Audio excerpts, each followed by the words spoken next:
Hola, a continuación les voy a hablar sobre el análisis de la pobreza que mi equipo y yo realizamos. Este análisis es en México y en el año base de 2024. Bueno, pues el objetivo de nuestra investigación era analizar detalladamente la magnitud y la distribución regional de la pobreza en las 32 entidades de México durante el periodo de 2024.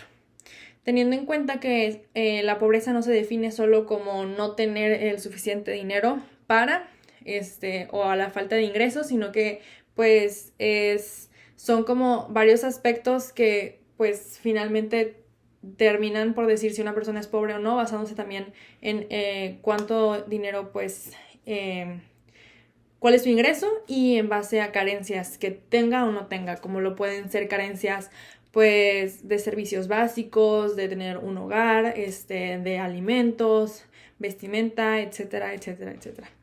Y bueno, los objetivos específicos pues eran básicamente depurar una base de datos oficiales del INEGI, que pues esto nos servía para solamente tener como la información que considerábamos relevante para pues nuestro proyecto y calcular medidas de tendencia central y dispersión, que esto pues lo utilizamos también para nuestros gráficos que vamos a ver más adelante, y validar pues nuestra hipótesis sobre las desigualdades regionales, que básicamente es si pues en todos los estados hay el mismo nivel de pobreza. Si no lo hay, pues también qué afecta. En el caso podrían ser pues el número de habitantes que tiene cada estado y pues también las carencias de este mismo. Bueno, nuestras preguntas de investigación básicamente son tres, en base a la distribución, pues cómo se distribuyen las condiciones de pobreza a lo largo del país, que esto va un poco pues agarrado de la mano con nuestra hipótesis.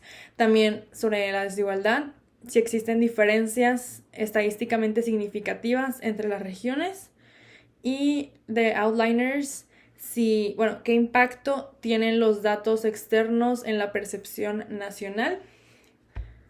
Y pues para responder estas preguntas, nuestra metodología y nuestras fuentes, pues como ya mencioné, fueron principalmente el INEGI en sus bases de datos que tienen con respecto a la pobreza en México por cada estado en el año 2024.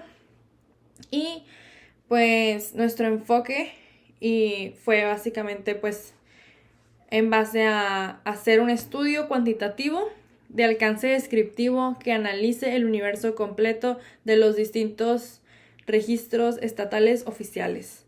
Como ya mencioné, pues con fuentes del INEGI, más específicamente de la encuesta ENIG. Y pues la población que nosotros estábamos analizando son los habitantes de las 32 entidades federativas. Y pues habitantes, tanto personas que no están en situación de pobreza como las que sí están, como ya mencioné, pues de cada estado. Que esto es muy relevante porque pues sabemos que cada estado cuenta con una diferente distribución, si son hombres, si son mujeres o si el estado tiene mayor población, menor, así como muchísimos más factores que afectan. Hola, yo soy Sebastián Rodríguez y voy a hablar sobre las variables principales y el software empleado. Primero, las variables principales fue la cantidad de personas en pobreza que se encuentran en 2024 en las 32 entidades federativas que conforman México y su distribución regional por cada estado, ¿no? Y el software que utilizamos fueron dos, RStudio y Excel. RStudio fue la herramienta de tecnología que utilizamos para el procesamiento masivo de datos. ¿Qué quiere decir esto? Básicamente, RStudio fue la plataforma que utilizamos para realizar el análisis cuantitativo, para calcular la media, la mediana, los intervalos de confianza, la prueba de hipótesis, la creación y la elaboración de las gráficas, etcétera. Y Excel básicamente se utilizó para realizar la limpieza inicial, porque como ya se mencionaron, los datos fueron obtenidos del portal de la INEGI y básicamente solo no queríamos todos los datos, solo unos datos eran los que para temas de esta investigación eran los únicos relevantes, ¿no? Entonces utilizamos Excel para ese motivo. Las técnicas de análisis, la estadística descriptiva, cálculo de medias, medianas, varianza y la desviación estándar para conocer y caracterizar el comportamiento de los datos y su dispersión, ¿no? Aquí podemos ver el código de R. Evidentemente, esto es con carácter ilustrativo, no son todos los códigos que utilizamos, simplemente esto es para ilustrar. y aquí se puede ver cómo se lee el CSV y se calcula la media, la mediana, la varianza, etcétera, ¿no? Y la estadística inferencial, que son los intervalos de confianza que nosotros los calculamos en el 25%, y la prueba de hipótesis para validar las afirmaciones sobre la media poblacional. Repito, no es todo el código, pero aquí claramente se puede ver el código para el intervalo de confianza.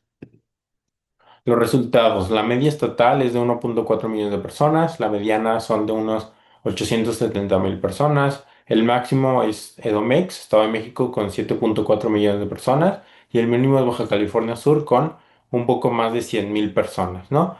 Entonces se puede notar la gran diferencia entre la media y la mediana, ¿no? Entonces ahí nos podemos dar cuenta sobre que hay unos datos que pueden sesgar este análisis, ¿no? Y la evidencia uno de esto es la gráfica esta que muestra que la pobreza se concentra principalmente, la mayoría en rangos bajos, con una frecuencia decreciente hacia los valores superiores. Conforme vamos avanzando, esto generalmente va decreciendo. Y también es muy importante porque podemos ver ya de una vez el outlier, que como ya mencionamos es EDOMEX, y cómo esto puede afectar en el análisis cuantitativo de estos datos. Ahora les voy a explicar esta segunda evidencia que pues corresponde al análisis de dispersión de la pobreza en México. Lo que estamos viendo aquí es un box plot o diagrama de cajas y bigotes. Y pues esta gráfica nos ayuda a entender cómo se distribuyen los datos y si existe algún comportamiento fuera de lo normal, ¿verdad? Algo que nos llamó mucho la atención es que aparece un punto muy separado del resto. A esto se le conoce como un outlier o un valor atípico, que en otras palabras es un estado que presenta una cantidad de personas en situación de pobreza mucho más alta que la mayoría de los demás estados. ¿Y por qué es importante identificar este estado, verdad? Porque este dato influye bastante en los resultados estadísticos. Al estar tan alejado de los demás, aumenta la varianza y la desviación estándar, haciendo que los datos parezcan más dispersos de lo que realmente están. Eh, Aún así, la gráfica también nos permite observar que la mayoría de los estados se encuentran agrupados dentro de un rango relativamente similar, por lo que este valor atípico es la principal responsable de la gran dispersión que observamos en el conjunto de datos. Y pues con esta evidencia podemos concluir que sí existen diferencias importantes entre algunas entidades federativas y que la pobreza no se distribuye de manera uniforme en todo el país. Luego pasamos a la evidencia 3, no sé si se alcanza a ver, que pues es una continuación de nuestro análisis, donde realizamos un intervalo de confianza y una prueba de hipótesis utilizando RStudio, que es nuestro programa así de programación. Primero calculamos un intervalo de confianza del 95%. El resultado nos indicó que el promedio de personas en situación de pobreza por estado probablemente se encuentra entre aproximadamente 911,000 y 2,013,000 personas. Lo importante aquí no es memorizar los números, sino entender qué significan. Este intervalo nos da una estimulación razonable del rango en el que podría encontrarse el verdadero promedio poblacional. Después realizamos una prueba de hipótesis para evaluar si la media poblacional podía considerarse igual a 1,500,000 personas. Al analizar los resultados obtenidos en R, observamos que el estadístico de prueba no cabe dentro de la región de rechazo. Por esta razón, no rechazamos la hipótesis nula. Esto significa que, con la información disponible, no encontramos evidencia estadística suficiente para afirmar que la media sea diferente al valor que planteamos inicialmente. Y pues estos procedimientos nos permitieron respaldar nuestras conclusiones con herramientas estadísticas y no solamente con observaciones visuales de los datos.